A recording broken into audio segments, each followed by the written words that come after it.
ಎಲ್ರಿಗೂ ನಮಸ್ಕಾರ. ನೀವು ನೋಡ್ತಾ ಇದ್ದೀರಾ ಲಕ್ಕೀಶ್ ಯಶ್ ಯೂಟ್ಯೂಬ್ ಚಾನಲ್.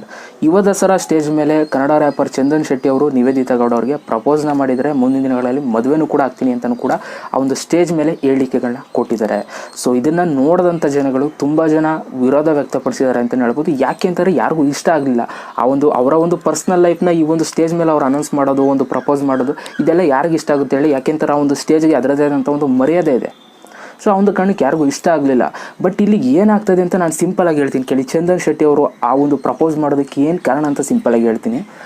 ನಿಮಗಿದು ನಿಜ ಅನಿಸ್ಬೋದು ಅಥವಾ ಸುಳ್ಳು ಅನ್ನಿಸ್ಬೋದು. ನನಗೆ ಈ ಥರ ಅನ್ನಿಸ್ತಾ ಇದೆ. ಏನಂತಂದರೆ ನಾವು ಹೇಗೆ ಅಂತಂದರೆ ಬೇರೆ ಸಿನಿಮಾಗಳನ್ನ ನೋಡಿ ತುಂಬ ಇಷ್ಟಪಡ್ತಾ ಇರ್ತೀವಿ, ಬೇರೆ ಭಾಷೆ ಸಿನಿಮಾಗಳನ್ನ. ಯಾಕೆ ಅಂತಂದರೆ ಅವರು ಒಳ್ಳೆ ಸ್ಕೇಲಲ್ಲಿ ತೆಗಿತಾರೆ, ತುಂಬ ದುಡ್ಡು ಸುರಿತಾರೆ, ತುಂಬ ಒಳ್ಳೊಳ್ಳೆ ಸೀನ್ಗಳನ್ನ ತುಂಬ ಚೆನ್ನಾಗಿ ತೆಗಿತಾರೆ. ಸೊ ಅದಕ್ಕೋಸ್ಕರ ನಾವು ಬೇರೆ ಭಾಷೆ ಸಿನಿಮಾಗಳನ್ನ ನೋಡಿ ತುಂಬ ಇಂಟ್ರೆಸ್ಟು. ಅವ್ರ ಥರ ನಮ್ಮ ಕನ್ನಡದಲ್ಲೂ ಸಿನಿಮಾಗಳನ್ನ ಮಾಡಬೇಕಲ್ಲ ಅಂತ ತುಂಬ ಆಸೆ ಪಡ್ತಾ ಇರ್ತೀವಿ. ನಿಜ ತಾನೆ, ಒಪ್ಕೊಳ್ಳಿ, ನಿಜ ತಾನೆ. ಸೊ ಈ ಥರ ಇನ್ಸ್ಪೈರ್ ಆಗ್ತಾ ಇರ್ತೀವಿ. ಸೊ ಅದೇ ರೀತಿ ಚಂದನ್ ಶೆಟ್ಟಿ ಅವರು ಕೂಡ ಇನ್ಸ್ಪೈರ್ ಆಗಿದ್ದಾರೆ ಅಂತ ಹೇಳೋದಕ್ಕೆ ಇಷ್ಟಪಡ್ತೀನಿ. ಚಂದನ್ ಶೆಟ್ಟಿ ಅವರು ಇದಕ್ಕೂ, ಈ ಸಿನಿಮಾಗೂ, ಆಮೇಲೆ ಇವ್ರು ಪ್ರಪೋಸ್ ಮಾಡೋದಕ್ಕೂ ಏನು ಲಿಂಕು ಅಂತ ನೀವು ಕೇಳ್ಬೋದು. ಇವಾಗ ಹೇಳ್ತೀನಿ ಕೇಳಿ. ನೀವು ಕೆಲವು ದಿನಗಳ ಹಿಂದೆ ಒಂದು ವಿಡಿಯೋ ನೋಡ್ತಿರ್ತೀರ, ವಾಟ್ಸಪ್ ಸ್ಟೇಟಸ್ ತುಂಬ ಜನ ಆಗ್ತಾಯಿದ್ರು. ಯಾವುದೋ ಒಂದು ಹುಡುಗ, ಒಂದು ಡ್ಯಾನ್ಸರ್, ಇಬ್ಬರು ಡ್ಯಾನ್ಸರ್ಗಳು ಒಂದು ರಿಯಾಲಿಟಿ ಶೋ ಅಲ್ಲಿ ಒಂದು ಪ್ರಪೋಸ್ನ ಮಾಡ್ತಾರೆ. ಡ್ಯಾನ್ಸ್ ಆದಮೇಲೆ ಒಂದು ಪ್ರಪೋಸ್ ಮಾಡ್ತಾರೆ, ಒಂದು ಸರ್ಪ್ರೈಸ್ನ ಕೊಡ್ತಾರೆ. ಆ ಒಂದು ಹುಡುಗಿಗೆ ಒಂದು ಸರ್ಪ್ರೈಸ್ ಕೊಡ್ತಾರೆ. ಸೊ ಆ ಹುಡುಗಿ ಎಕ್ಸ್ಪೆಕ್ಟು ಮಾಡಿರಲ್ಲ ಈ ಹುಡುಗ ಪ್ರಪೋಸ್ ಮಾಡ್ತಾನೆ ಅಂತ. ಆ ಒಂದು ಡ್ಯಾನ್ಸರ್ ಆ ಹುಡುಗಿಗೆ ಒಂದು ಪ್ರಪೋಸ್ ಮಾಡಿದಾಗ ಆ ಹುಡುಗಿ ರಿಯಾಕ್ಷನ್ನ ನೋಡಿದ್ರೆ ನೀವು ತುಂಬ ಜನ, ಅದನ್ನು ವಾಟ್ಸಪ್ ಸ್ಟೇಟಸ್ ತುಂಬ ಜನ ಆಗ್ತಾಯಿದ್ರು. ಲವರ್ಸ್ಗಳಂತೂ ಕೇಳಲೇಬೇಡಿ, ತುಂಬ ಆಗ್ತಾಯಿದ್ರು. ಸೊ ಇದನ್ನು ಚಂದನ್ ಶೆಟ್ಟಿ ಅವರು ಏನಾದ್ರು ನೋಡಿರ್ಬೋದು ಅಂತ ನನಗನ್ಸುತ್ತೆ.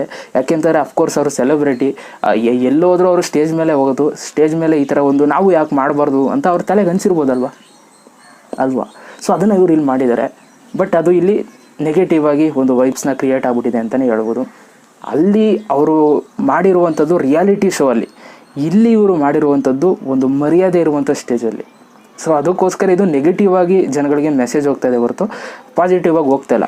ಚಂದನ್ ಶೆಟ್ಟಿ ಅವರು ಯಾವುದೋ ಒಂದು ರಿಯಾಲಿಟಿ ಶೋ ಅಲ್ಲಿ ಮಾಡಿದರೆ ಓಕೆ, ಜನಗಳು ತಗೊಬಿಡ್ತಿದ್ರು, ರಿಸೀವ್ ಮಾಡ್ಕೊಬಿಡ್ತಿದ್ರು. ಯಾಕೆಂದರೆ ಆ ಸ್ಟೇಜ್ಗೆ ಅದು ಒಂದು ಎಂಟರ್ಟೈನ್ಮೆಂಟ್ ಸ್ಟೇಜ್, ಅದು ತಗೊಬಿಡ್ತಿದ್ರು. ಬಟ್ ಈ ಸ್ಟೇಜ್ ಇದೆಯಲ್ಲ, ದಸರಾ ಸ್ಟೇಜು, ಇದಕ್ಕೆ ಅದರದೇ ಆದಂಥ ಒಂದು ಪವರ್ ಇದೆ, ದಮ್ ಇದೆ, ಮರ್ಯಾದೆ ಇದೆ, ಜಾಸ್ತಿ ಹೇಳಬೇಕು ಅಂತಂದರೆ.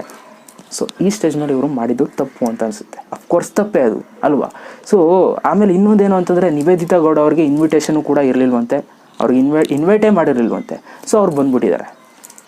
ಹಿಂಗೆ ಇವೆಲ್ಲ.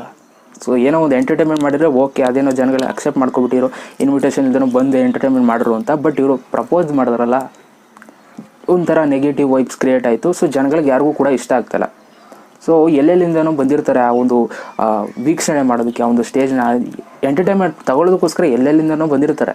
ಬಟ್ ಅವರು ಈ ಒಂದು ಪರ್ಸ್ನಲಾಗಿ ಯೂಸ್ ಮಾಡಿಕೊಂಡಾಗ ತುಂಬ ಬೇಜಾರಾಗುತ್ತೆ. ಅದ್ರ ಜೊತೆಗೆ ತುಂಬ ಹೊತ್ತು ಮಾಡಿದ್ರಂತೆ, 1 hour ಟೈಮ್ನ ಸ್ಪೆಂಡ್ ಮಾಡೋದ್ರಂತೆ ಆ ಒಂದು ಸ್ಟೇಜ್ ಮೇಲೆ ಚಂದನ್ ಶೆಟ್ಟಿ ಮತ್ತು ನಿವೇದಿತಾ ಗೌಡ ಅವರು. ಅಫ್ಕೋರ್ಸ್ ಬೇಜಾರಾಗಿ ಆಗುತ್ತೆ.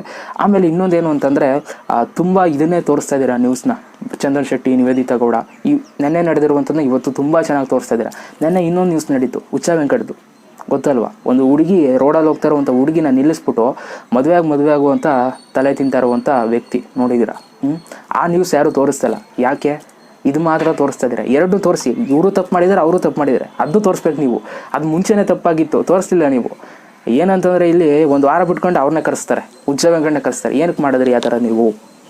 ಏನು ತೊಂದರೆ ಆಗಿತ್ತು ನಿಮಗೆ ಅಂತ ಕೇಳೋದು ಎಷ್ಟು ಸರಿ?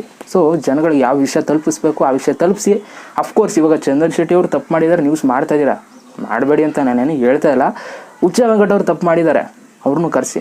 1 ವಾರ ಬಿಟ್ಕೊಂಡು ಇಂಟರ್ವ್ಯೂ ಕರೆಸ್ಬೇಡಿ, ಓಕೆನಾ? ಅವ್ರು ಏನು ತಪ್ಪು ಮಾಡಿದ್ದಾರೆ ಅದನ್ನ ಜನಗಳ ಮುಂದೆ ಹಿಡಿ ಅಂತ ಹೇಳೋದಕ್ಕೆ ಇಷ್ಟಪಡ್ತೀನಿ. ಸೊ ನಿಮಗೆಲ್ಲ ಏನು ಅನಿಸುತ್ತೆ? ಇವರು ಈ ಥರ ಒಂದು ಪ್ರಪೋಸ್ನ ಮಾಡಿದ್ದು ಏನು ಅನಿಸುತ್ತೆ? ಸರಿನಾ ತಪ್ಪ ಅಂತ ನೀವು ಕಮೆಂಟ್ ಮಾಡಬೇಕು ನನಗೆ. ತೀರಾ ನೆಗೆಟಿವ್ ಆಗಿ ಕೆಟ್ಟ ಕಮೆಂಟ್ಸ್ಗಳನ್ನ ಕಮೆಂಟ್ ಮಾಡಬೇಡಿ, ಒಳ್ಳೆ ಕಮೆಂಟ್ಸ್ನ ಮಾಡಿ. ಯಾಕೆಂತಾರೆ ಒಂದು ರೆಸ್ಪೆಕ್ಟ್ ಇರಬೇಕು, ಜನಗಳಿಗೆ ಒಂದು ರೆಸ್ಪೆಕ್ಟ್ನ ಕೊಡಬೇಕು ಅಂತ ಹೇಳ್ತಾ. ಸೊ ಈ ಒಂದು ವಿಡಿಯೋ ಇಷ್ಟ ಆದರೆ ದಯವಿಟ್ಟು ಒಂದು ಲೈಕ್ ಮಾಡಿ, ಜೊತೆಗೆ ಜಾಸ್ತಿ ಇಷ್ಟ ಆದರೆ ಶೇರ್ ಮಾಡಿ, ಓಕೆನಾ? ಮತ್ತೆ ಸಿಗ್ತೀನಿ. ಎಲ್ರಿಗೂ ಬಾಯ್. ಜೈ ಹಿಂದ್, ವಂದೇ ಮಾತರಂ.